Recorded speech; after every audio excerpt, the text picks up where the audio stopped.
Ô, pessoal, começar aqui. Antes de começar, eu queria pedir duas coisas. Fechar os notebooks. Só para não ter concorrência, beleza? E se todo mundo puder ficar na mesma direção aqui, só para eu não ficar meio que ignorando ninguém, né? Só para eu estar conversando com todo mundo aqui.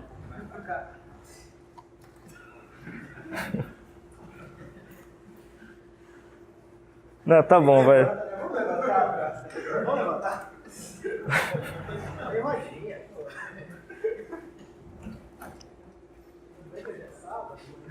Tira isso aí. Tira ali.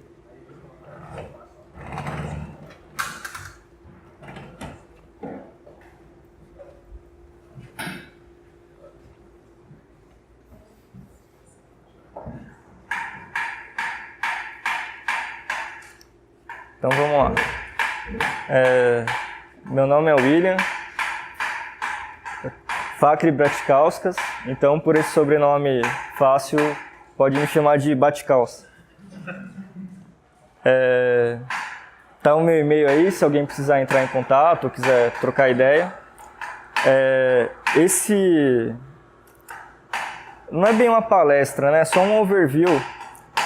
É para quem está começando. Então, a ideia desse negócio é nivelar o pessoal para fazer o dojo. Quem aqui já programa? Pode. Isso. Eu sou meio cegueta. Qualquer linguagem. Tá, uns 80% programa. Beleza. Fazem teste unitário, tudo. Porque eu já trabalhei em lugar que não existia teste unitário, então é bom perguntar, né? Entendi. Beleza, então. Então é mais para deixar claro isso, assim, é um overview para nivelar conhecimentos, para chegar na hora do dojo, as pessoas saberem o que elas estão fazendo. Ao invés de eu passar o dojo direto, o cara não sabe o que é um TDD, não sabe o que é um teste unitário e está fazendo dojo. Então a pessoa está meio perdida no que ela está fazendo, né? Mas vai ser rapidinho, assim, para quem já é, né, para quem já é fodão, assim, vai ser bem rápido, eu prometo. Então eu vou passar teste unitário, mock, TDD e o dojo. Vamos lá, teste unitário. O que é teste unitário? É o teste de uma unidade. Beleza? Posso partir para o próximo? O teste unitário, dentre as coisas que ele faz, ele serve para testar a entrada e a saída de um valor. Então, para qualquer coisa que você for programar, para a maioria pelo menos, você vai ter uma entrada, vai trabalhar com aquilo, com a sua regra de negócio e vai ter uma saída. No teste unitário, você espera, né, que nem teste de mesa, você já sabe o valor esperado do que vai ter na saída, de acordo com o que você colocar na entrada. Então ele serve para testar isso, se a sua regra de negócio está fazendo o que você espera que ela faça. Testa fluxos, regras de negócio, testa validação de campo de entrada, como no exemplo aqui um e-mail, mas pode ser um campo de telefone, CPF, tem N validações para CPF, né? Tem vários exemplos. Opa. E aqui, essa imagem não tem a ver com o que eu vou falar. O teste unitário tem que ser desacoplado, ele tem que ser independente do resto. Ele tem que ser unidade mesmo, é no bit ali, é só aquele pedacinho que você está testando. Por que eu pus a pomba? Porque eu não achei imagem para desacoplado a tempo de montar o PowerPoint. Então só lembrem que ele tem que ser o mais independente possível do resto do código. Ele é para testar aquele pedacinho e o resto não importa, é só um contexto pequeno. Opa. Ah, que legal, peraí. Parece que eu tenho mal de Parkinson, mas é difícil mexer nesse negócio. O teste unitário ele tem uma estrutura. Vou colocar os 3 aqui. Ele tem o arrange, a preparação do teste unitário. Então, normalmente, o mock normalmente vai nesse cara, nesse primeiro. Os valores de entrada, o que você espera, essas coisas, vai no arrange. Eu diria o setup do teste unitário, essa primeira etapa. O act, que é a ação, ele seria a chamada do que você está testando. Então, nesse primeiro cara aqui, eu estou fazendo o setup, estou colocando as informações que eu vou precisar. Nesse segundo cara aqui, eu estou fazendo a chamada do método, da função, do trecho de código que eu vou testar. E nesse último cara aqui, é o assert, é a verificação do que retornou. Então, se eu tenho uma calculadora que tem uma função de soma e eu mando um 2 e um 1, o meu assert vai ser 3. Então, esse 2 e 1 vai no setup, que é as informações de entrada. A ação é a chamada dessa função de soma. E o assert é a verificação, se esse 2 mais 1 de entrada resultou em 3. Então, é o resultado que eu já espero. Eu tenho que ter esse controle de saber o que vai retornar. Então, aqui eu botei um exemplo de teste, que assim, ela colocou a cenoura no ventilador e ele quebrou. O fato dele quebrar não significa que deu errado. Era o que ela esperava que fosse acontecer. Então, o teste unitário não é necessariamente dar certo. Você pode forçar um erro, e isso é principal, porque normalmente o caminho feliz a gente testa poucas vezes. O que a gente testa mesmo é quando estoura, se o retorno do erro está sendo tratado, se você tem o controle daquele erro. Aí tem um live demo. Eu só vou mostrar um pedacinho de código. Eu não quis fazer calculadora porque eu achei muito chato. Aí eu tenho filho pequeno, né? E eu tava pensando, o que eu vou fazer, né, meu? Tem que ser um código rápido porque eu fiz meio em cima da hora. Aí eu peguei a lata de leite em pó dele e vi lá, de 0 a tantos meses, tanto leite em pó, de 0 a tanto. Aí eu fiz um projetinho baseado nessa regra de negócio.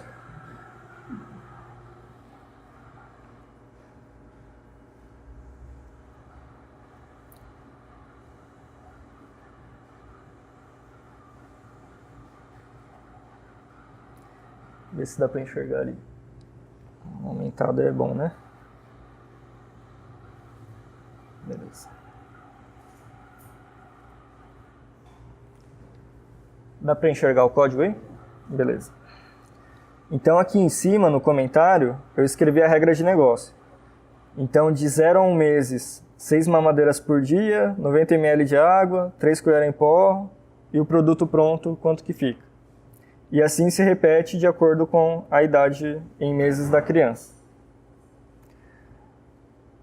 Aí eu fiz aqui alguns métodos para pegar o mês atual e o ano atual. Fiz um método para calcular a idade em meses. Fiz um método para calcular a dosagem de acordo com a idade. E no final, eu fiz um executa aqui, que seria o fluxo inteiro. Que aí ele faz o processo na sequência, né? Ele calcula a idade da criança, calcula a dosagem e retorna as informações de dosagem para você. Eu fiz isso para mostrar a separação, né? Então, os métodos eles estão isolados, tanto o retorno de mês e ano atual, quanto o cálculo de idade, está tudo separado.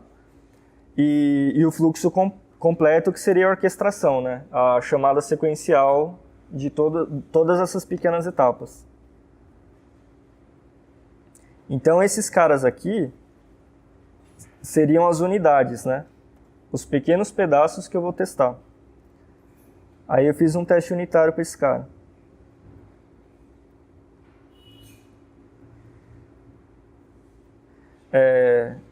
Esse projeto é em Node.js, tá? Eu não vou entrar na parte técnica. Eu vou comentar só a parte de teste unitário, só a parte conceitual. Se alguém quiser trocar ideia no final sobre Node, beleza. É só nesse momento aqui que eu vou me focar no tema da palestra. Então aqui eu tenho um describe, que é só um conjunto de testes. E cada it desse aqui é um teste unitário. Então ele, não sei se dá para ver a marcação que ele faz, ele começa na linha 8, termina na linha 13. Então aqui, ó, eu estou testando aquele carinha que retorna o mês atual. Então eu tenho um getMonth, um valor esperado. Esse mais um aqui é por causa do Java, né? Porque o getMonth dele retorna um array que começa com 0. Então você tem que adicionar 1 para bater o mês, né? Porque é de 0 a 11. 11 seria dezembro, então eu tenho que adicionar 1. E aqui eu tenho o resultado esperado, comparando o atual com o que é esperado. O atual é o que retornou na chamada. E o esperado é o que eu ponho manualmente, que eu calculei na mão aqui. Eu fiz mock desse cara, aí depois eu volto aqui no código e explico o que é e como eu fiz aqui. Então aqui, o atual, isso aqui seria o meu setup. Eu estou configurando o que é o atual. É aquele primeiro carinha lá que eu expliquei. Esse expect, que eu chamo a minha função de verdade, aqui está ao contrário, peraí. Deixa eu inverter aqui para explicar melhor. Isso. Na verdade, esse cara aqui é o primeiro, então eu vou colocar o que é esperado. O meu mock é nesse cara aqui. Esse cara aqui, o atual, é a chamada de verdade. Então é a action, é aquele cara do meio que eu tinha explicado antes. E esse expect, isso aqui varia de framework, de teste. Em muitos frameworks vocês vão ter assert, should, tem várias variações. Mas todos eles querem dizer o assert, que é a verificação do que retornou. Isso aqui é só para não fazer loop infinito, coisa de Node. Mas o importante é esses caras de cima aqui. Então seriam essas 3 etapas aqui. O resto é teste unitário nos outros carinhas. Eu testei ali em cima o que retorna o mês, aqui que está na tela eu estou testando o ano. Aí aqui tem cálculo de idade em meses. Que nem quando calcula nascido no mesmo ano, é uma lógica. Quando é em anos diferentes, tem uma lógica um pouquinho diferente, na mesma chamada. Então eu vou fazendo testes unitários para cada trecho do fluxo do código. Então assim, se eu tenho um método que chama calcula meses, calcula idade, enfim, não necessariamente é um teste unitário só para aquele cara. Você tem que fazer um teste unitário para cada situação que tem naquele cara. Então se tiver um if-else, você tem que fazer um teste forçando para ele cair no if e outro teste unitário forçando para ele cair no else, porque são fluxos diferentes. Aquela imagem do bonequinho que tinha várias setas vermelhas, cada uma apontando para um lado, é mais ou menos isso. Você está testando a variação de fluxo que tem dentro daquela mesma função. Deixa eu ver se tem mais alguma coisa legal para passar aqui.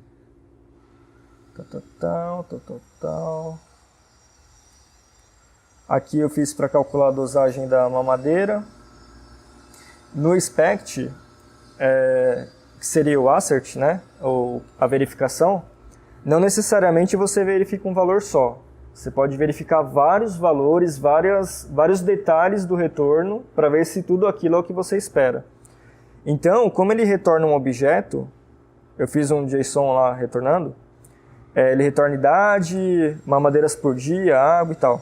Então eu verifico se o objeto que retornou possui essas propriedades todas e, uma vez verificado que possui todas as propriedades, eu verifico o valor de cada uma.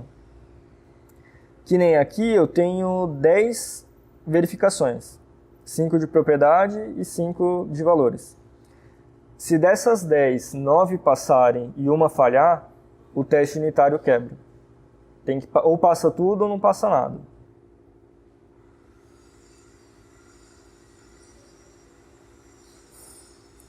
Aí aqui, eu queria explicar... Não tenho mais idade para ficar agachado. Eu queria explicar um detalhe que, assim, Tem teste unitário e tem teste integrado. Às vezes as pessoas confundem os termos. Teste unitário é testar o pedacinho, é testar o if, depois testar o else e ir testando qualquer fluxo alternativo que tenha no código. Testar retorno de erro, fazer quebrar e ver o que retornou e se é o que você espera, isso é teste unitário. Aquele último método que eu mostrei, que é o executa, que ele chama o fluxo, então ele chama o calculidade, depois ele chama a dosagem, depois ele retorna o valor. Isso é a parte de integração, ou seja, eu estou chamando todas as funções numa sequência. O teste unitário que testa esse fluxo inteiro, a gente chama de teste integrado.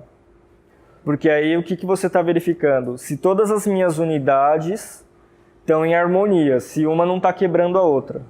Porque às vezes uma sozinha está passando, beleza. Mas quando eu junto tudo no final para chamar na sequência, pode quebrar. Teste unitário também é importante, não só para a qualidade do código, mas também para a alteração. Às vezes tem uma funcionalidade nova, você vai, desenvolve ali, sua funcionalidade nova está ok, está funcionando redondo, pode entregar para o cliente. Mas você pode ter quebrado uma coisa anterior, que não podia ter quebrado. O teste unitário verifica isso, porque ele não é só para você rodar na hora. Tem ferramenta de CI, Jenkins, enfim, tem N ferramentas que você configura os testes unitários para sempre que você dá build no projeto, ele roda esses testes unitários. E se você alterar uma coisa nova e quebrar uma coisa antiga, que não podia ter quebrado, o teste unitário vai acusar e normalmente a gente põe para mandar e-mail com o nome do camarada que quebrou, né? E de preferência, se o cara quebrar e dar commit no Git, faz o cara pagar uma caixa de bombom, sei lá, né? Que é sacanagem. Mas tem essa verificação. Para qualidade isso é ótimo a longo prazo. Beleza? Vou voltar para a planilha aqui. Para o PowerPoint.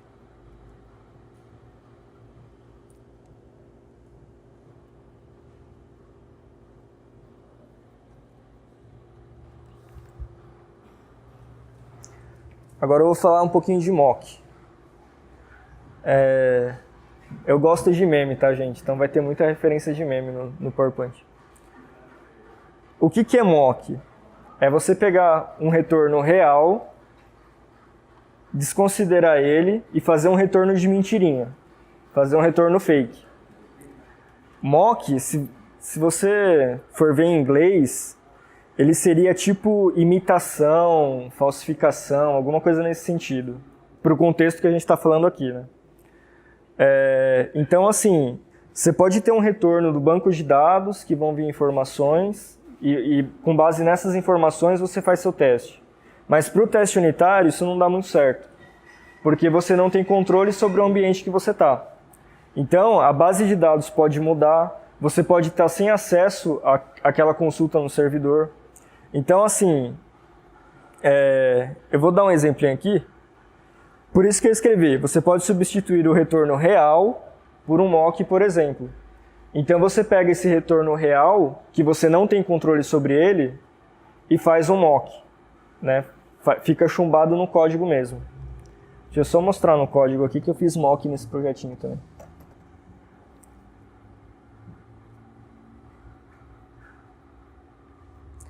Eu fiz um mock bem tosquinho, tá? É bem só para explicar mesmo.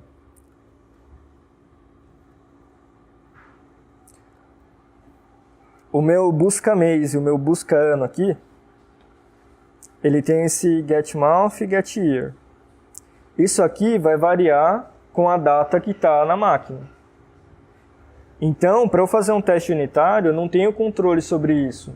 Porque eu posso estar testando pensando que a criança nasceu em 2016 e aí agora é 2017. Isso aqui vai retornar outro valor. Então, eu não tenho controle sobre isso para colocar um valor esperado. Aí no meu teste unitário, o que eu fiz?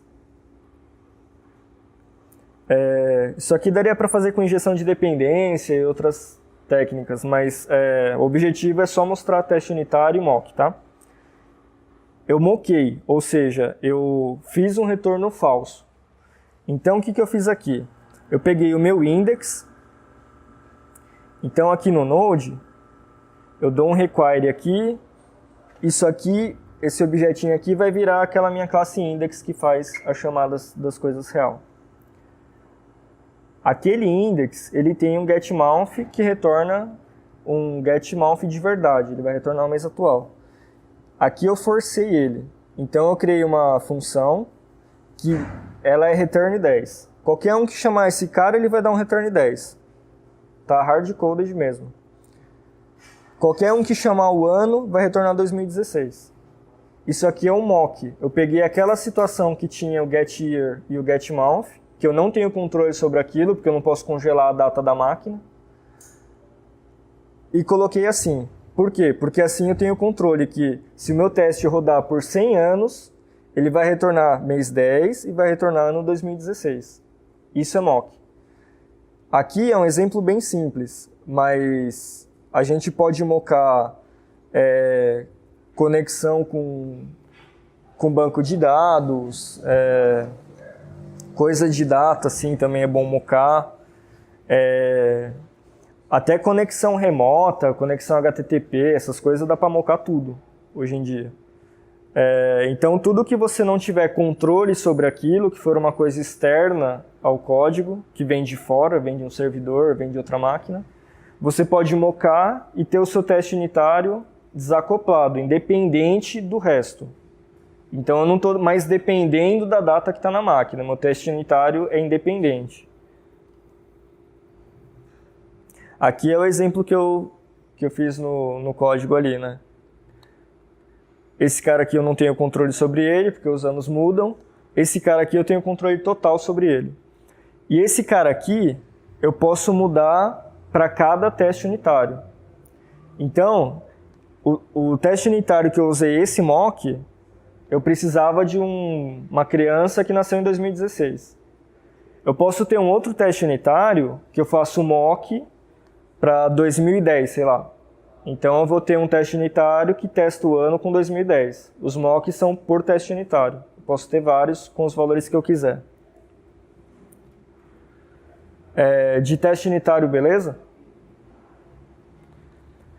Então agora eu vou falar de TDD, porque não dá para falar de TDD sem saber o que é teste unitário, né? TDD, ele é uma... Eu não sei se eu posso falar que é uma filosofia. Ele é uma maneira de programar. Ele não é uma tecnologia.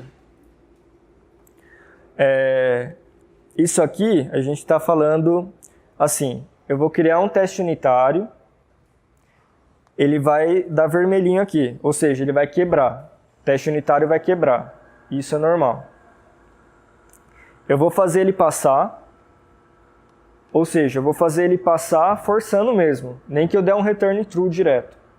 Eu dou um expect, return true, tá de mentirinha, mas tá passando, ele tá verde. Então existe o teste unitário e existe o verde que passou o teste unitário. Aí refatoração, que aí é você ir no código de verdade, sem ser do teste, faz o seu código, faz a sua lógica, codifica, terminou, faz o teste quebrar. Ou seja, você faz a chamada daquilo, ele não vai retornar o que é esperado, vai quebrar. Aí você faz ele passar, você põe o que é esperado, fica verde, e aí você refatora de novo. Você programa de uma maneira melhor, você coloca metodologias, etc., ou novas funcionalidades. Então isso aqui é um ciclo. Por que eu estou comentando isso aqui? Porque Dojo é isso aqui, Dojo inteiro.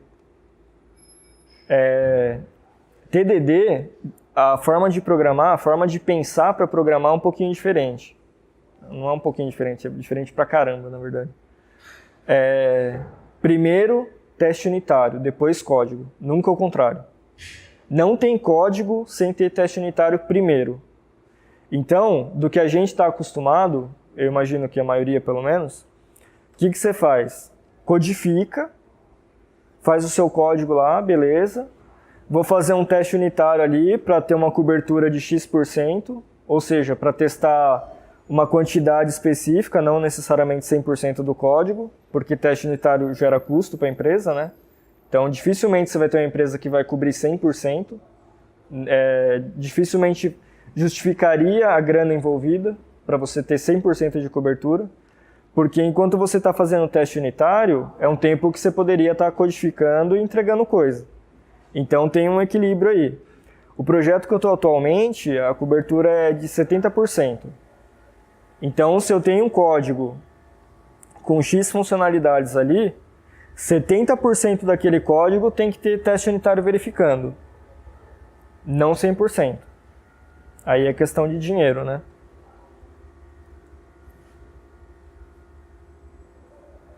Aí, meu filho. Que legal. Deixa eu ir por aqui, peraí. Beleza.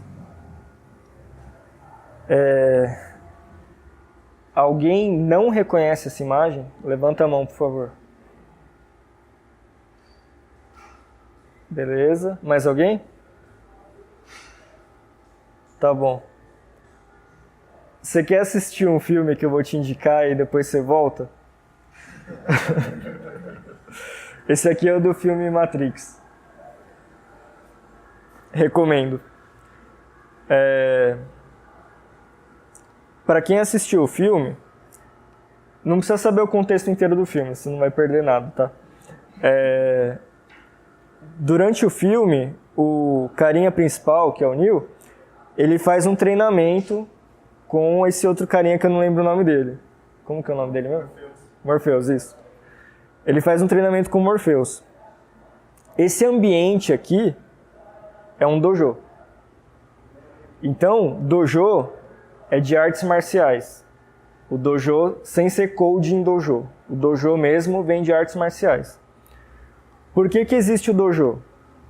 Porque antes de você praticar uma luta de verdade, né, fazer um sparring, né, que a gente chama em boxe, você faz o treinamento dos movimentos. Então, primeiro você treina karatê, ou seja lá o que for. São os katas, não sei como é que pronuncia.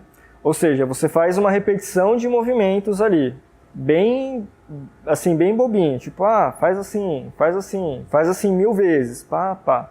Vai chegar uma hora que você vai automatizar isso, e aí você parte para outro movimento. Aí agora com a mão direita. Agora que eu fiz 1000 vezes, eu automatizei. Isso é o dojo, você está treinando o movimento. Para depois sim, você conseguir ir para um torneio ou fazer uma luta de verdade. Então são coisas separadas. Então, né? Acabou a pilha do meu negócio. Eu vou vindo pra cá, peraí. Agora eu vou falar de coding dojo. Você tem os dons de apertar pra direita conforme eu for falando? É o direito? É o direito? É pilha palito. É só o direito? Mas só quando for... Não, beleza, dá certo. Não sei se ele tem, né? Mas vamos tocando aí, peraí. Quem não gosta de meme, me desculpa, mas vai ter bastante. Tá? Agora eu vou falar de Code Dojo. Por que eu pus esse meme? Porque... pode prestar atenção de boa, tipo, não fica atento no botão. Porque Code Dojo virou um termo vulgar. Na minha opinião, tá? Agora eu tô dando opinião só. Porque assim, qualquer aula, curso, palestra, várias coisas que não são dojo, eles falam, vai ter um dojo disso, né? Então assim, eu não vou falar o nome do evento, mas eu fui num evento de JavaScript grande que falou que ia ter dojo no final do evento. E no final eles deram um workshop. Eles deram cada um na sua máquina programando. Então a galera chama dojo um monte de coisa que não é dojo. Por isso que eu quero explicar o que é um dojo, para pelo menos se falarem errado, vocês saberem se vocês estão fazendo dojo ou se vocês estão fazendo outra coisa, né? Workshop não é dojo. Passando para mim. Então aqui só para ilustrar, né? O Code em Dojo seria aquele treinamento de 1000 vezes lá para o programador. Porque assim, a gente tem experiência no trabalho, é uma experiência, a gente está aprendendo coisa, mas não é uma prática. Da mesma forma que se eu estiver lutando karatê, eu tô tendo uma experiência, mas não é a mesma coisa que eu praticar um golpe para automatizar ele. São coisas separadas. E em programação, a gente não tem o hábito de treinar. É muito difícil você ver uma pessoa que vai falar, não, atualmente eu estou programando em Node, então eu vou chegar em casa e eu vou fazer uma coisa repetidamente, eu vou resolver problemas isolados para treinar ali, para quando eu chegar ali no meio do projeto e tiver alguma funcionalidade mais complexa, eu já estou automatizado e já faço rapidinho. Em programação não se vê muito disso, né? Passa um para mim. Opa, pode voltar um. Aí, valeu. Eu não sei se tem mais tipos, tá? Mas dos principais, tem 3 tipos de Coding Dojo. Tem o Randori, que é o que a gente vai fazer hoje no final. Tem o Training Dojo e o Prepared Kata. O que é o Randori? Você pega um problema lúdico, um problema de mentirinha, que não é exatamente o problema que você vai pegar no seu projeto na empresa. Baseado nesse problema, você senta em pares. Então vamos supor, vai ter um notebook aqui, tô dando spoiler, hein? Tem um notebook aqui, um cara no notebook codando e um outro que a gente chama de copiloto, que é o cara que vai conversar, ajudar e tal. Aí eu tô aqui programando, não sei o que, fiz teste unitário, quebrou, ficou verde, refatorei e vai nessa alegria toda. Aí terminou meu tempo, é cronometrado para cada um, né? Terminou meu tempo, eu saio, entra o copiloto no lugar. Aí eu vou para a plateia, alguém da plateia vem de copiloto, é rotativo. Você pode chegar no final ou não. Então assim, se eu tenho um problema, por exemplo, sei lá, tem um dojo de caixa eletrônico, que você tem as notas no caixa eletrônico e baseado no valor que eu colocar que eu quero, você tem que retornar o mínimo de cédulas que você puder. Né? Esse é um probleminha é um exemplo de problema de dojo. Pode ser que a equipe faça a rotação e tal, termine o tempo total do dojo e você não chegou no final, você não concluiu aquele problema. E isso não é para ser frustração. Isso é normal de acontecer. Às vezes você pega um problema de dojo um pouco mais complexo, acontece, é normal. Por quê? Porque no dojo você está aprendendo no durante, enquanto você está fazendo. Não necessariamente se você entregar aquele problema pronto ou não, você vai deixar de aprender. A aprendizagem não é no final da entrega do negócio. É durante a sua codificação, a sua participação. Você tem que falar bastante no dojo. Quem não gosta de falar, abre uma exceção por 5 minutos pelo menos quando estiver codando. Porque assim, eu estou codificando. E aí ele está de copiloto. Você mesmo, você está de copiloto. Se eu não falo o que eu estou fazendo, se eu não falo em voz alta a minha lógica do que eu estou fazendo, quando ele pegar para codar, ele vai se ferrar. Porque ele não vai conseguir acompanhar totalmente o que eu estou fazendo. Porque o meu pensamento está só aqui. Eu não estou pensando em voz alta. Então, no caso do dojo, é necessário, é uma das regras mesmo, você falar em voz alta o que você está raciocinando. Então, gente, para o caixa eletrônico, estou começando a fazer um teste unitário aqui, sei lá, eu vou começar pelas notas mais baixas ou pelas notas de valor mais alto, então vou fazer um teste unitário com R$10, sei lá, e vou fazer quebrar, então vamos lá, aí faço o código. Quebrou, agora eu vou voltar no código e vou fazer o tratamento para essas cédulas menores, aí faz. Agora eu vou tratar outros valores, etc e tal. Então você tem que ir comentando. Senão a plateia não acompanha, o copiloto não acompanha e vira um caos, porque assim, você tem que pegar a continuação do que o outro cara está fazendo. Não necessariamente você vai fazer a mesma lógica, cada um pensa de uma maneira. Então ele pode tomar caminhos diferentes também. Né? É um trabalho em grupo, mais em grupo possível. Porque quando você está num time, falando em projeto mesmo, você combina antes o que vai ser. Então a nomenclatura das coisas vai ser assim, né? a formatação vai ser assado, a regra de negócio é assim, bateu o martelo, faz daquele jeito. Pode variar um pouquinho, mas é bem pouco. Aqui não, aqui você tem um problema, cada um vai... A não ser que o cara desvie muito do que foi pedido, aí você fala, opa, volta pro caminho aí que você saiu do objetivo. Que mais? Randori. Tem o vermelho, o verde e a refatoração, beleza? Vermelho e verde pensa em teste unitário, refatoração pensa em código. Pode ter refatoração de teste unitário, mas é mais código. Quando está no vermelho, a plateia fica quieta. É só o cara que está codando, o piloto, né? E o copiloto que pode falar. Ah, tá verde, a plateia pode intervir. Pode dar sugestão, pode falar de dúvidas. Ah, por que você não faz, sei lá, porque ao invés de você colocar 50 if, você não coloca um switch case, porque você está validando o mesmo campo, a mesma variável e tal. Então esse tipo de coisa, comentem à vontade. Refatorou e tal, quebrou, ficou vermelho, agora silêncio que é a hora do piloto e copiloto atuar. Só pode falar se tiver vermelho, aí o piloto e copiloto falar, ó, gente, não travei aqui, não sei mesmo. Vocês têm alguma ideia? Aí beleza. Ele é colaborativo. Ele é colaborativo. Ele é colaborativo. Por que eu estou repetindo? Porque a informação mais importante que tem é essa. Code em Dojo não é uma disputa. Ah, eu vou sentar lá, eu vou arregaçar, né? Quero fazer o máximo possível ali porque eu quero mostrar que eu sou o cara mais evoluído aqui no código e tal. Não é essa a ideia. É exatamente o contrário. É natural em Code Dojo você ter pessoas de níveis diferentes.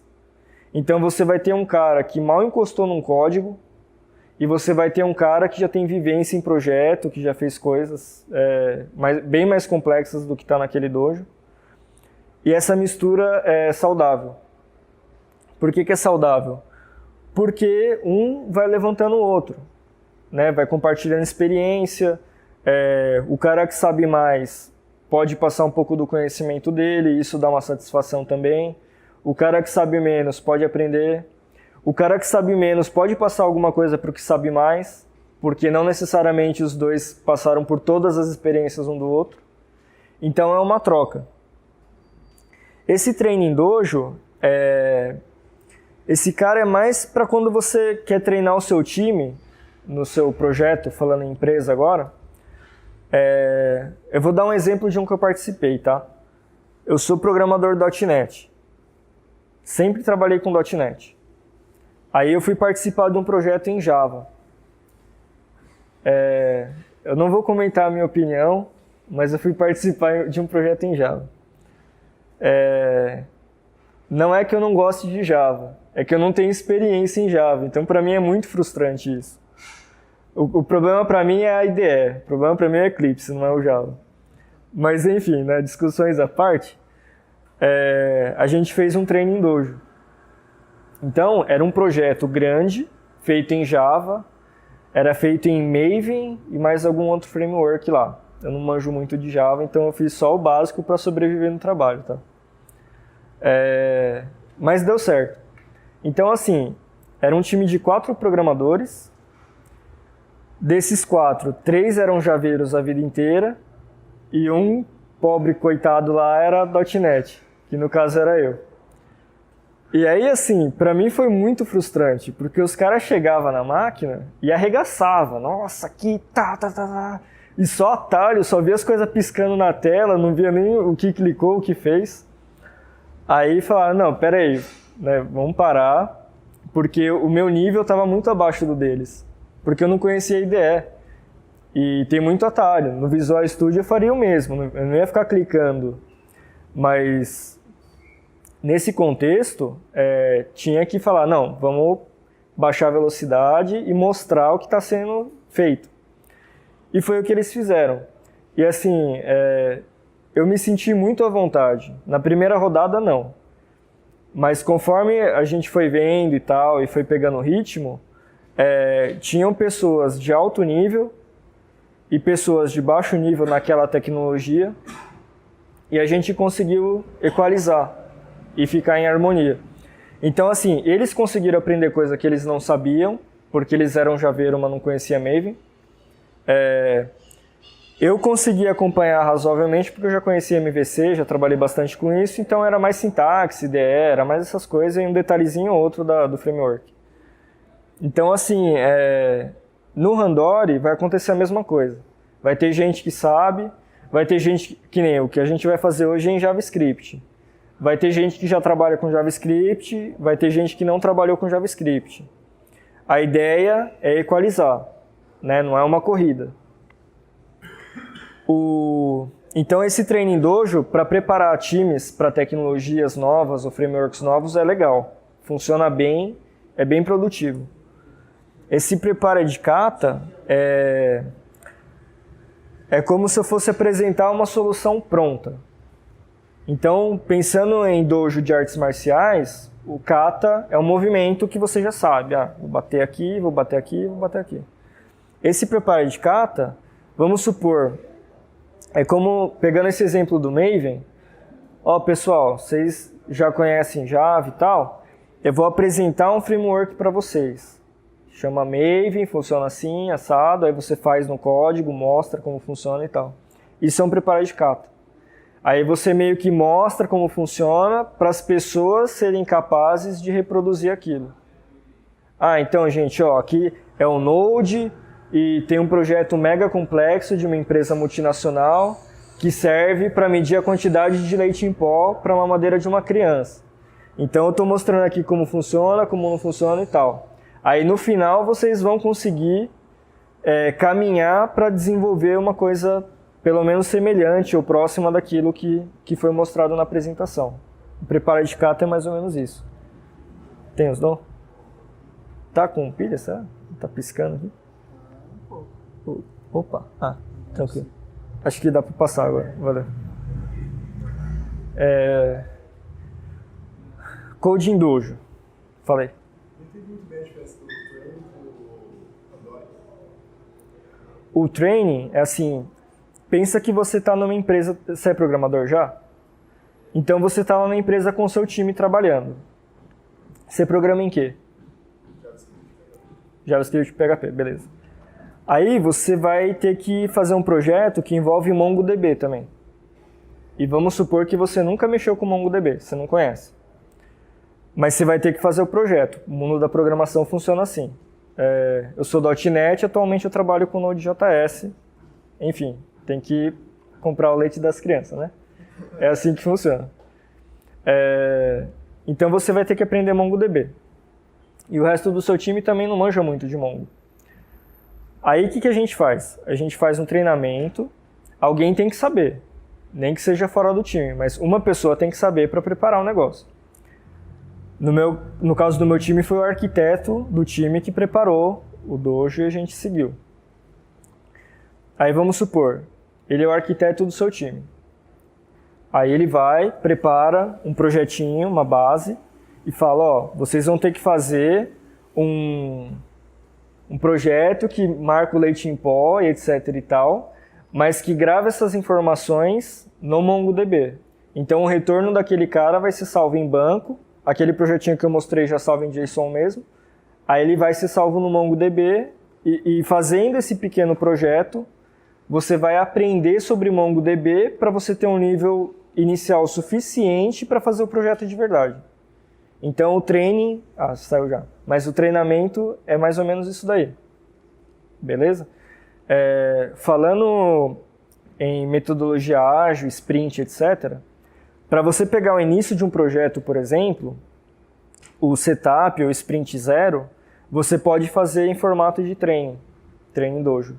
Então, assim, o time inteiro vai fazer um projeto novo em MongoDB, mas o time ainda não está no nível suficiente para fazer. Então, no setup no V0, que é aquela parte inicial que não está valendo ainda as histórias, vocês podem fazer o training, fazer uma primeira história de verdade, né, uma primeira demanda de verdade, como dojo, para aí todo mundo tá no nível, beleza, agora cada um pega a sua task e vai seguindo a vida. Entendeu? Ele serve basicamente para isso. Tranquilo, pessoal? Beleza? Isso aqui é importante pra caramba. Ambiente seguro. O que eu quero dizer com ambiente seguro? Que não vai entrar ladrão aqui? Não. Eu quero dizer que no projeto você tem um cara chamado cliente, que como está sendo gravado não vou comentar, que cliente é gente boa e tudo mais, mas enfim, né, rola uma pressão. E também tem um cara chamado chefe, que como está sendo gravado, tem chefe que é super gente boa, né, e gera também uma pressão, né. E tem uma outra coisa também chamada, como é que chama? O tempo de entrega, né, o prazo. Isso aí também não são flores totalmente trabalhar com programação por conta de prazo. Essa parte para mim é o que mais pega, né, assim. No Code em Dojo, você não tem um prazo, você não tem um chefe, você não tem o cliente. Ambiente seguro é isso. Se no exemplo do MongoDB você fizer um delete sem where, você vai, no mínimo, levar um puxão de orelha. No Code em Dojo, que se dane. A gente está aqui para aprender. Então é nesse sentido. Não tem essa pressão. A gente está aqui para aprender e... É meio babaquice assim, mas a gente está aqui para se divertir. Eu estou falando isso porque é literalmente para isso. Nesse contexto que a gente está programando, que é o Code Dojo, a gente está aqui para aprender de forma descontraída, de forma divertida. A gente não está aqui para, putz, eu tenho prazo, o chefe está ligando, o cliente está no meu pé, não sei o quê. É outra coisa isso aqui. Tem nada a ver com o projeto.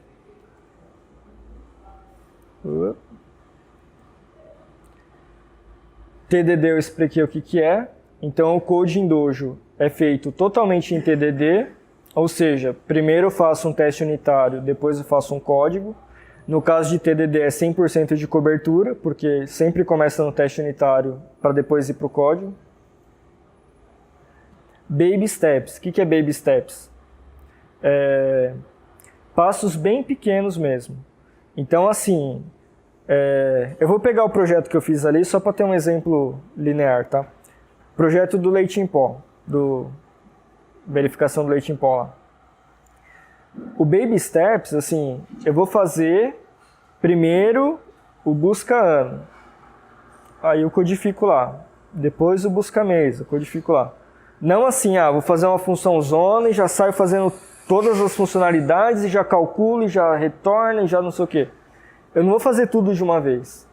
O Baby Steps é para você raciocinar de pouco em pouco.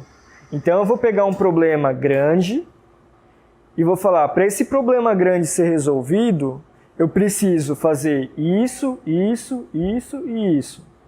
Então cada pedacinho desse é o Baby Steps. Eu não vou pegar o todo de uma vez e sair arrebentando no código. Eu vou quebrar, né, vou fracionar o meu problemão em probleminhas. Baby Step é basicamente isso. E facilita para o público acompanhar. Porque eu não estou pensando naquele escopo enorme, eu estou pensando naquele escopo. O meu objetivo é resolver aquele pequeno problema. Isso eu recomendo para projeto grande também, tá? Isso aqui ajuda bastante.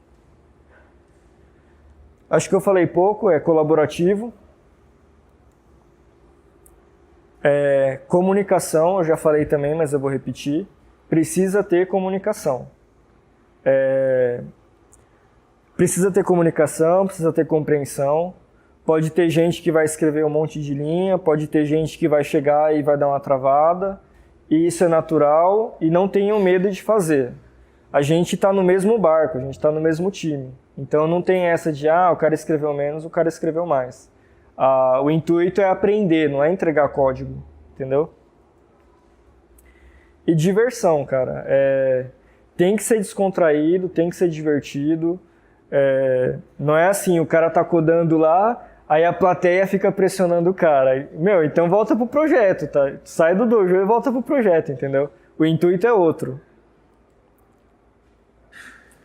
E do que eu tinha para comentar, como eu falei inicialmente, teria bem mais coisa para comentar a respeito desses assuntos, mas eu queria só nivelar o pessoal para quando chegar no dojo todo mundo saber o que está acontecendo. Saber assim, por que eu estou fazendo um teste antes de fazer o código? Né? Por que eu fico indo e voltando, que é a refatoração? Então, basicamente era para isso. Então, acabou.